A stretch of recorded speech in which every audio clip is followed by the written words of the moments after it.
Hey, hello everyone, welcome to the study points. I am Vinay Sokama and today's we are going to discuss about class 10 history. जैसा कि आप जानते हो part first हमारा हो चुका था ना. Today's we are going to discuss about part 2. Okay everyone, तो now let's see. ये कह रहा है the French Revolution. Okay, the French Revolution and the idea of the nation. मतलब जो फ्रांसीसी क्रांति थी वो और आइडिया ऑफ द नेशन, राष्ट्र के विचार. ओके एवरीवन, तो नाउ लेट्स सी. कह रहा है यहाँ पर कि the first clear expression of nationalism come with the French revolution in 1789. मतलब जो नेशनलिज्म का हमारा विचार था या नेशनलिज्म देखने को हमें कहाँ मिला, फ्रेंच रेवोल्यूशन में देखने को मिला जो 1789 में था. ठीक है everyone. France as you would remember, जैसा कि आपको याद होगा, जो फ्रांस था full fledged territorial state in 1789 under the rule of absolute monarch. ठीक है, पूरी तरह से जो फ्रांस की पूरी भूमि थी वो क्या थी, वो मोनार्क के अंतर्गत आती थी, उनके रूल के अंतर्गत आती थी 1789 में. मतलब फ्रांस की अगर हम बात करें तो फ्रांस में जो संपूर्ण भूमि था, संपूर्ण टेरिटोरियल स्टेट था, वो क्या होता था, वो मोनार्क के अंडर में आता था. वहां पर मोनार्क ही रूल करते थे, मतलब एक निरंकुश राजा रूल करते थे. ठीक है.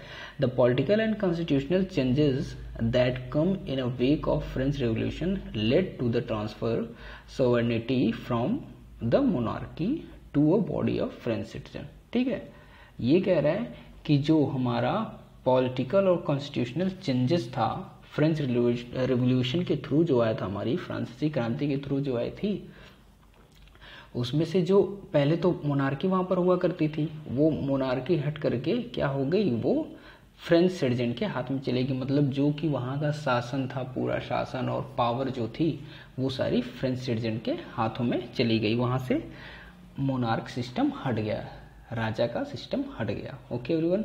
द रेवोल्यूशन प्रोक्लेम्ड, ठीक है, ये कह रहा है the revolution proclaimed that it was the people who would henceforth constitute the nation and shape it destiny. ठीक है, ये कह रहे हैं कि ये जो रेवोल्यूशन था, उन्होंने क्या की, घोषणा की कि जो यहाँ के लोग हैं अब वही कंस्टिट्यूट द नेशन, वो नेशन को कंस्टिट्यूट करेंगे, मतलब उन्हें बनाएंगे, उनका एक शेप देंगे और उनका भाग्य तय करेंगे. कहने का सीधा सा मतलब जो कि यहाँ के पीपल है, मतलब जो यहाँ के पीपल हैं, रेवोल्यूशन क्रांति ने ये प्रोक्लेम किया कि अब यहाँ के पीपल ही इस देश का निर्माण करेंगे, इसका भविष्य तय करेंगे. ओके एवरीवन, तो यहाँ से देखते कह रहे फ्रॉम द वेरी बिगनिंग, मतलब शुरुआत से ही ना, स्टार्टिंग से the French revolutionaries introduce various measure and practices that could create a sense of collective identity. ठीक है, शुरुआत से ही क्या, शुरुआत से ही जो हमारी फ्रांसीसी क्रांतिकारी लोग थे ना, फ्रेंच रिवोल्यूशनरीज जो थे, क्रांतिकारी लोग, उन्होंने क्या किया, इंट्रोड्यूस किया, मतलब एक इंट्रोड्यूस किया वेरियस मेजर, विभिन्न प्रकार के मतलब नियम लाए. ठीक है, घोषणाएं की, बताया उन्होंने कि that could create a sense collective identity. ठीक है, उन्होंने क्या किया, एक कलेक्टिव आइडेंटिटी के सेंस को क्रिएट किया. ओके एवरीवन, तो यहाँ पर एक चीज देखने को मिलता है ना, क्या देखने को मिलता है कि जो, ठीक है, यहाँ पर अगर हम कलेक्टिव आइडेंटिटी की बात करें तो प्रारंभ से ही, शुरू से ही क्या किया, क्रांतिकारियों ने बहुत ढेर सारे ना वेरियस मेजर, बहुत ढेर सारे कदम उन्होंने उठाया था. किसके लिए, कलेक्टिव आइडेंटिटी को लेकर के, मतलब एक सामूहिक पहचान हो ना, उसकी भावना पैदा हो जाए फ्रेंच पीपल में. ठीक है, एक बार यहाँ से देखते. ओके, वो अच्छे से समझ में आएगा.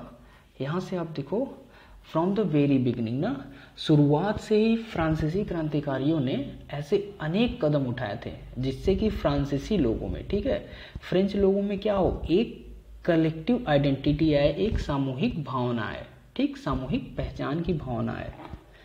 ओके एवरीवन, फिर कह रहे the ideas of la patrie ना, la patrie fatherland le citizen the citizen emphasise the notion of united community. ठीक है, मतलब ये कह रहा है कि अगर हम यहाँ से बात करें कि जो विचार था हमारा, जो माता पिता की भूमि होती है, जो पूर्वजों की भूमि होती है, जो विचार था पूर्वजों की भूमि, और जो वहाँ के सिटीजन लोग थे, उन्होंने उस पर बहुत ज़्यादा बल दिया गया। किस पे? इस विचार पे, यूनाइटेड कम्युनिटी को लेकर के। ठीक है, अब यूनाइटेड कम्युनिटी का मतलब क्या होता है? यूनाइटेड कम्युनिटी का मतलब ये होता है कि जैसे आप ये ले लो, जो संयुक्त समुदाय होता है, एक तरह से कम्युनिटी मतलब होता है, यूनाइटेड मतलब एक साथ, संयुक्त समुदाय। ठीक है, तो ये जो संयुक्त समुदाय की भावना थी ना, ये इन लोगों ने इस पर बहुत ज़्यादा बल दिया। भाई बल देंगे भी जिससे कि ये ना हो कि ये यहाँ पर दूसरा शासन हो जाए या छोड़ करके चले जाए, ऐसी सारी चीज़ें। ठीक है, तो एक बार फिर से यहाँ से देखिए कि जो ये हमारे माता पिता की भूमि, जो पैतृक भूमि थी और यहाँ के सिटीजनशिप थी, जो नागरिक थे, उन्होंने क्या यूनाइट कम्युनिटी पर, संयुक्त, उस पर बहुत ज़्यादा बल दिया, संयुक्त समुदाय पर। ठीक है, बहुत ज़्यादा उसको एम्फेसाइज किया। फिर enjoying equal rights under the constitution, और उससे क्या हुआ, जो इक्वल राइट्स उन्हें मिलता था, किसके अंतर्गत? कॉन्स्टिट्यूशन के अंतर्गत जो मिलता था वो उनके अंदर हो, मतलब एक अधिकार प्राप्त हो, इक्वल, उनको इक्वल राइट प्राप्त हो। ठीक है, अगर हम बात करते हैं यहाँ की, ठीक,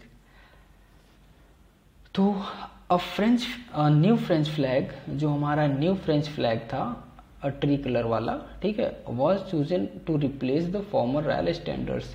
उसको क्या किया गया? रिप्लेस कर दिया गया पहले के रॉयल स्टैंडर्ड्स फ्लैग से। ठीक है, मतलब हमारा ये नया एक फ्लैग बना ट्री कलर फ्रेंच के लिए, फ्रांस के लिए। Okay everyone, the state general, जो स्टेट जनरल क्या होते थे? इलेक्टेड होते थे, उसको क्या किया गया? चेंज कर दिया गया, किसमें?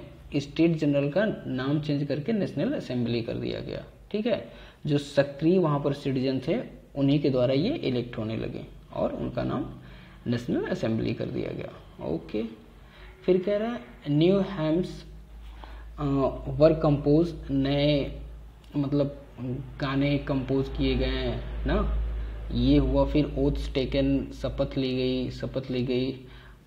मार्टायर्स कमेमोरेट, ठीक है, जो मार्टायर्स कमेमोरेटेड मतलब क्या होता है? कमेमोरेटेड की अगर हम बात करते हैं तो यहाँ पर किया जाएगा कि शहीदों का गुणगान, एक तरह से कमेमोरेटेड मतलब गुणगान होता है। ठीक, मतलब ये अगर मैं यहाँ से बात करता हूँ कि नेशनल असेंबली, ये नए कंपोज किए गए गाने कंपोज किए गए, ठीक है, गाने मतलब स्तुतियाँ बोल सकते हो, इसका मीनिंग होता है जनरली। ठीक है, वो कंपोज किए गए और ओथ्स लिए गए मतलब शपथ लिए गए, किसके लिए? मार्टायर कमेमोरेटेड के लिए। ठीक है, जो शहीद थे उनके गुणगान किए गए। All in the name of the nation, ये सब किसके लिए हुआ? सिर्फ नेशन के लिए हुआ, एक राष्ट्र के लिए हुआ।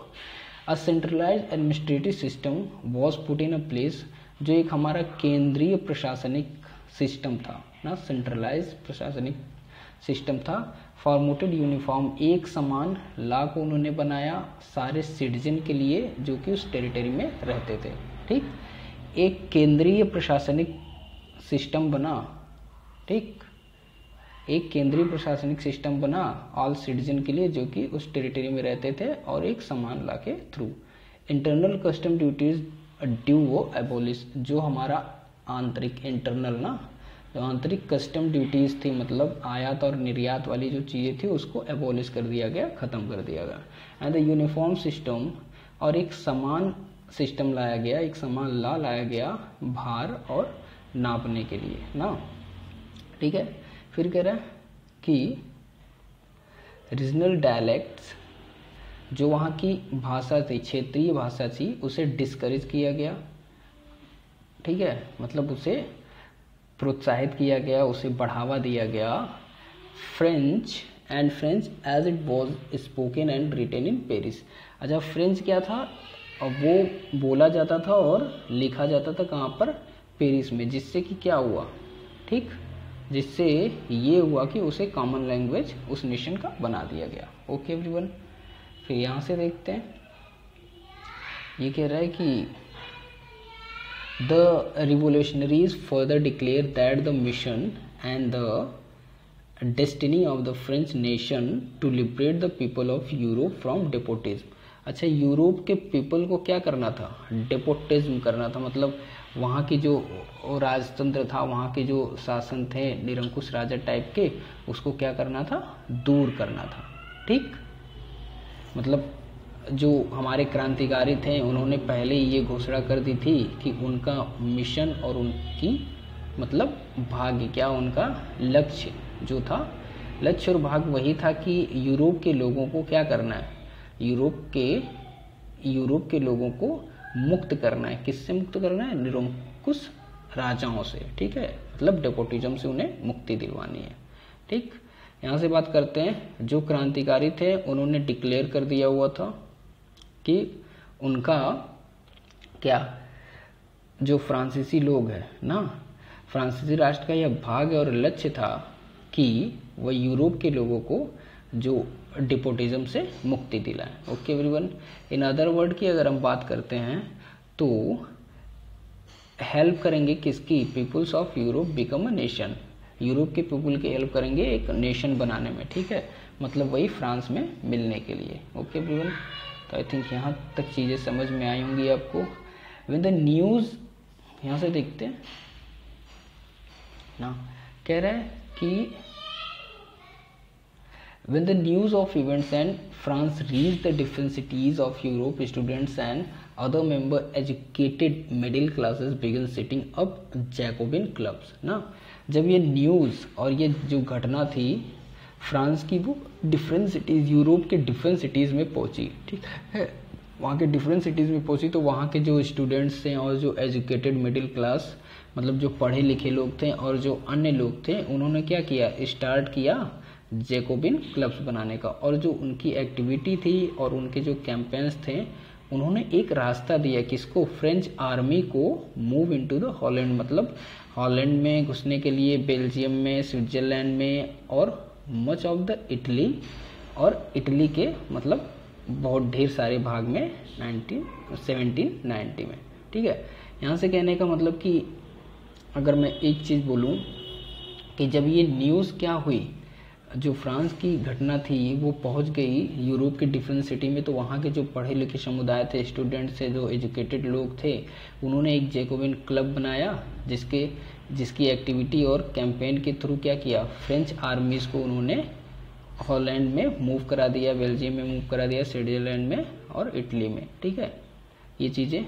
ओके, फिर कह रहा है with the outbreak of revolutionary war. अच्छा, जो ये हमारा क्रांतिकारी युद्ध था ना, जो रिवोल्यूशनरी वॉर था, जब ये स्टार्ट हुआ तो फ्रेंच आर्मी क्या की? French army began to carry the idea, उसने अपने आइडिया को कैरी किया, मतलब उसने अपने आइडिया को लिया और नेशनलिज्म अब्रॉड और विदेश तक पहुंचाने लगे अपने नेशनलिज्म को। ओके एवरीवन, आई थिंक यहाँ तक कोई प्रॉब्लम नहीं होनी चाहिए आपको। लेट्स सी नेक्स्ट देखते हैं। ठीक, ये मैप दे रखा हुआ है, तो यहाँ से फिर हम देखते हैं क्या कह रहा है यहाँ पे। ठीक है, कह रहा है with in a wide swathe of territory and the come under his control, Napoleon set about introducing many of reforms that he had already introduced in France। अच्छा, बहुत से रिफॉर्म ना, बहुत से जो नियम कानून थे, जो सुविधाएं थी, ठीक है, उन्हें क्या किया? नेपोलियन ने उन्हें क्या किया? शुरुआत कर दी। बहुत से नियमों की, कानूनों की, सुधारों की शुरुआत कर दी। कहाँ शुरुआत कर दी? जो वाइड से टेरिटरी उसके पास आया हुआ था, मतलब जब ढेर सारा जगह उसके पास आ गई थी, ठीक है, तो उसको कंट्रोल करने, उसके कंट्रोल में आ गई थी, तो उसने बहुत सारी सुविधाओं का इंट्रोड्यूसिंग किया, उसका स्टार्टिंग किया, जो कि फ्रांस में पहले से ही इंट्रोड्यूस थी। ठीक है, ये सारी चीज़ें। तो देखो, यहाँ पे कहने का मतलब ये है कि अगर आपके पास एक घर है तो उसमें जो सुविधाएं रखोगे आप वैसा ही दूसरे घर में भी वो सुविधाएं रखोगे। तो ऐसा इसने किया, मतलब इसके पास एक जमीन का टुकड़ा था, फिर इसने अलग टुकड़े को लिया तो उसमें भी जो पहले वाले में सुविधाएं थी उसमें भी उसने वो सुविधाओं को फॉलो किया। ठीक है, फिर कह रहा है तो return monarchy Napoleon had no doubt destroy democracy in France. अच्छा, नेपोलियन ने क्या किया था, इसमें कोई संदेह नहीं था कि नेपोलियन ने मोनार्की को रिटर्न किया था और डेमोक्रेसी को डिस्ट्रॉय कर दिया था फ्रांस से। ठीक है, मतलब फिर से उन्होंने मोनार्की ला दिया था, और एक तरह से नेपोलियन ने फिर से मोनार्की ला दिया था और वहाँ पर डेमोक्रेसी, जो वहाँ पर लोकतंत्र था फ्रांस में, उसको उन्होंने डिस्ट्रॉय कर दिया था। Okay everyone, but in the administrative, अगर हम एडमिनिस्ट्रेटिव फील्ड की बात करते हैं, इनकॉर्पोरेटेड रिवोल्यूशनरी प्रिंसिपल, तो उन्होंने बहुत से रिवोल्यूशनरी प्रिंसिपल को शामिल किया, मतलब क्रांतिकारी सिद्धांत को उन्होंने लाया, शामिल किया गया, इनकॉर्पोरेट किया गया in order to make whole system, जिससे क्या हुआ कि जो पूरा सिस्टम था वो तर्कसंगत और अच्छा हो गया ना, इफिशिएंट हो गया। ठीक है, कहने का मतलब कि उन्होंने डेमोक्रेसी को हटाया, मोनार्की लाया, ये ठीक है, इसमें कोई संदेह नहीं था। लेकिन अगर हम एडमिनिस्ट्रेटिव प्रशासनिक सेवाओं की बात करते हैं जो कि देश चलाते हैं ना, उनको क्या किया, उनमें बहुत सारे सुधार किए थे उन्होंने ना, एक क्रांतिकारी सुधार लाया था, ऐसा सुधार लाया था जो कि एक तरह से क्रांति हुई थी, बहुत ही कोई भी काम था रुकता नहीं था, वो बहुत ही आसानी से होता था, जल्दी हो जाता था, जिससे कि होल सिस्टम क्या हुआ, तर्कसंगत और एफिशिएंट हो गया। भाई सही सी बात है, जब आप अच्छी चीज़ें करोगे तो एक सिस्टम बहुत ही अच्छी तरीके से बन जाएगा। ठीक है, ये यहाँ पर सारी चीज़ें। फिर कह रहा है द सिविल कोड ऑफ 1804 ना, जो सिविल कोड था हमारा 1804 का, उसे हम नेपोलियन कोड से जानते थे। ठीक, नागरिक संहिता ना, उसे हम सिविल कोड नागरिक संहिता, जो नागरिक संहिता 1804 वाली थी, उसे हम नेपोलियन संहिता के नाम से जानते थे। ठीक है, फिर कह रहा है did away the all privileges base on birth. अच्छा, जो बेस ऑन बर्थ पर जो विशेषाधिकार मिलता था, मतलब कि अगर इनका बर्थ यहाँ हुआ है तो इनको विशेष अधिकार दिया जाएगा, वो सब इन्होंने खत्म कर दिया था। ठीक है, इक्वेलिटी, वेट, ओके, कह रहे इक्वेलिटी बिफोर द लॉ। ठीक है, established equality before the law and secure to right of property. अच्छा, उसने राइट ऑफ प्रॉपर्टी ना, जो हमारा अधिकार होता है, जो प्रॉपर्टी का अधिकार होता है, उसको सिक्योर किया और इस्टेब्लिश किया किसको, इक्वलिटी बिफोर द लॉ, मतलब लॉ के समक्ष एक समानता का अधिकार रखा और प्रॉपर्टी का अधिकार रखा, अपनी संपत्ति का अधिकार रखा, मतलब उसको इस्टेब्लिश किया, उसको बनाया उन्होंने। The code was exported the region under the French control. अच्छा, जो ये कोड था, जो ये संहिता थी ना, वो एक्सपोर्ट कर दी गई, वहाँ भी लागू कर दी गई, या वहाँ भी भेज दी गई, तरह से एक्सपोर्ट लागू कर दी गई, regional under the French control, जो कि फ्रेंच के कंट्रोल में आता था, मतलब उस क्षेत्र में भी इस ये जो संहिता थी हमारी, नागरिक संहिता थी, उसको वहाँ भी भेज दी गई। इन डच रिपब्लिक, अगर डच गणराज्य की बात करते हैं, डच रिपब्लिक की, in Switzerland, Italy and Germany, ठीक है, इटली और जर्मनी की, नेपोलियन सिंप्लीफाइड, तो नेपोलियन ने बहुत ही आसान कर दिया था एडमिनिस्ट्रेशन डिवीजन को ना, जो प्रशासनिक वहाँ पर डिवीज़न थे, उनको क्या कर दिया, बहुत ही सिंपल कर दिया, बहुत ही आसान कर दिया। ठीक है, एबोलिश फ्यूडल सिस्टम, वहाँ पर फ्यूडल सिस्टम को ख़त्म कर दिया उन्होंने। फिर फ्रीड पीजेंट, जो किसान थे, उनको भी क्या किया, फ्री कर दिया from the serfdom and manorial dues से। ठीक है, सर्फडम और मैनोरियल ड्यूज से भी उन्होंने उनको ख़त्म कर दिया। देखिए, फ्यूडल सिस्टम क्या होता है, एक तरह से सीमांत होता है ना, मतलब किसान हैं, वो अपनी किसी की ज़मीन पर काम कर रहे हैं, उनको कर भी दे रहे हैं, ऐसा कुछ चीज़ें फ्यूडल सिस्टम में होता है। इसको आगे हम डिटेल में एक वीडियो में बना दूंगा, बहुत ही अच्छे से समझ में आएगा। सर्फडम एंड मैनोरियल, ये सारी ये दास प्रथा होती है, एक तरह से भू दासत्व वाली, ये सारी चीज़ें, मैनोरियल, ये सब। ठीक है, तो इन सब चीज़ों को ख़त्म कर दिया था, किसको, फ्यूडल सिस्टम को ख़त्म कर दिया उन्होंने। ठीक है, सर्फडम एंड मैनोरियल ड्यूज को भी उन्होंने ख़त्म कर दिया। और अगर हम शहरों की बात करते तो गिल्ड रिस्ट्रिक्शन वर रिमूव्ड, ठीक है। वहाँ पर जो रिस्ट्रिक्शन लगा हुआ था कि जो कामगर हैं, जो कारीगर हैं, वो कोई मतलब एक कम्युनिटी बना करके किसी का विरोध नहीं कर सकते, अपनी मांगों को मांग नहीं सकते, वो सारी सिस्टम को इन्होंने हटा दिया था नेपोलियन ने। बहुत से अच्छे काम किए थे, ठीक है। फिर कह रहा है transport and communication system improve, transport और कम्युनिकेशन सिस्टम को भी इम्प्रूव किया था इसने। पीजेंट जो किसान थे और जो वर्कर्स थे, कामगार थे, और जो न्यू बिजनेसमैन थे, ठीक, जो न्यू बिजनेसमैन थे वो एंजॉय न्यू फॉर्म फ्रीडम, उन्होंने एंजॉय किया था जो नई नई आज़ादी मिली थी, ठीक है।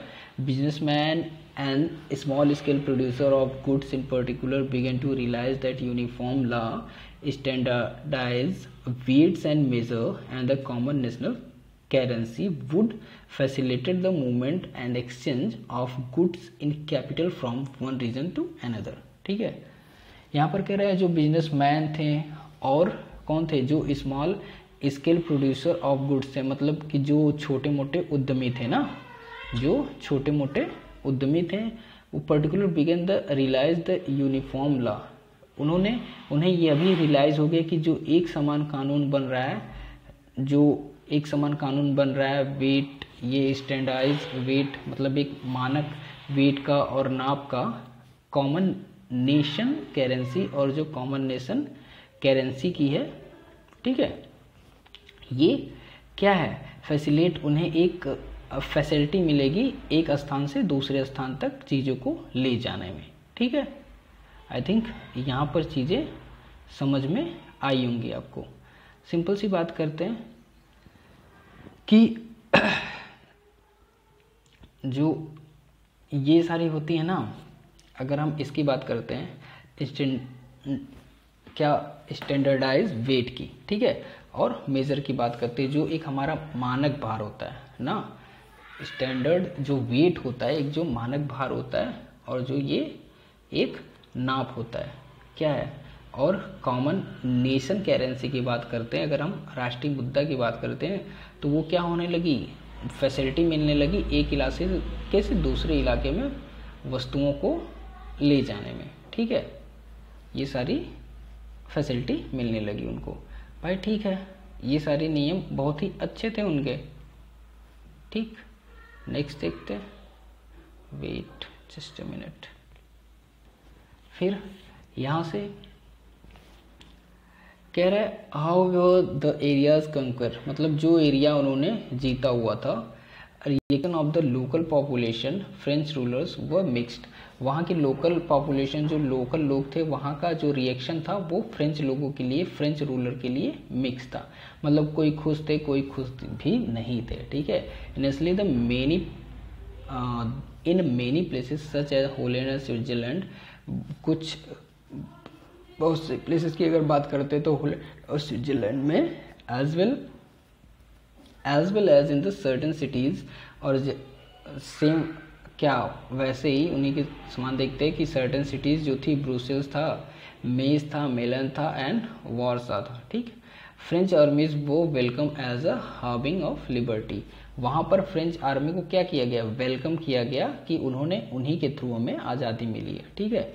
बट इनिशियली इंथेजुइज्म, ठीक, इंथुजिज्म सून टर्न टू हॉस्टिलिटी, वो जल्द ही क्या हो गई, हॉस्टिलिटी में चेंज हो गई। जो इंथेजुइस्टिक था वहाँ पर ना, जो हमारा एक उत्साह था ना, जो इंथेजुइज्म था हमारा, वो एक तरह से क्या हो गया, जल्दी से वो चेंज हो गया दुश्मनी में, ठीक है, ये दुश्मनी में चेंज हो गया, ठीक है। अब बहुत ज़्यादा उत्साह, बहुत ही जल्दी उत्साहित हो गए, तो वो बहुत ही जल्दी क्या हुआ, दुश्मनी में चेंज हो गया, ठीक है। इट बिकम क्लियर, ये बहुत ही क्लियर था कि वो जो वहाँ पर न्यू एडमिनिस्ट्रेटिव अरेंजमेंट्स, जो नई प्रशासनिक व्यवस्थाएं थी, ठीक, did not go hand in hand with the political freedom, ठीक, वो क्या थी, उनके अनुरूप नहीं थी। किसके अनुरूप नहीं थी? पॉलिटिकल फ्रीडम, जो हमारी राजनीतिक स्वतंत्रता होती है उनके अनुरूप नहीं थी। उन्हें लगता था कि हम कहीं ना कहीं बध चुके हैं, ठीक, कहीं ना कहीं हम बच चुके हैं, हमारे पर शासन किया जा रहा है, ये सारी चीज़ें थी, ठीक है। इंक्रीज टैक्सेशन, वहाँ पर टैक्सेशन को बढ़ाया गया, सेंसरशिप को बढ़ाया गया, force conscription into a French armies required to conquer the rest Europe. अच्छा, जो कुछ यूरोप बचा हुआ था उसको भी जीतने के लिए क्या जबरदस्ती क्या किया गया? फ्रेंच आर्मीज में भर्ती किया जा रहा था वहाँ के लोगों को। ऑल सिम्ड, और ये सब ऐसा प्रतीत हो रहा कि जो हमें एडवांटेज मिला था, वो जो एडवांटेज मिला था किससे? प्रशासनिक सेवाओं में चेंजेस करके, वो कहीं ना कहीं हमें कम था और हमारा नुकसान ज़्यादा था, ठीक है। आई थिंक यहाँ पर समझ में आया होगा। तो अगर if you have a doubt, अच्छा नेक्स्ट में हम ये पढ़ेंगे, ठीक है, the making of nationalism in Europe. तो आई थिंक यहाँ तक समझ में आया होगा आपको। यहाँ तक जो भी प्रॉब्लम हो रही है आप कंसल्ट कर सकते हो। ओके एवरीवन, अगर वीडियो अच्छा लगा तो शेयर करें, लाइक करें, सब्सक्राइब करें। Okay, have a good day, bye bye, take care.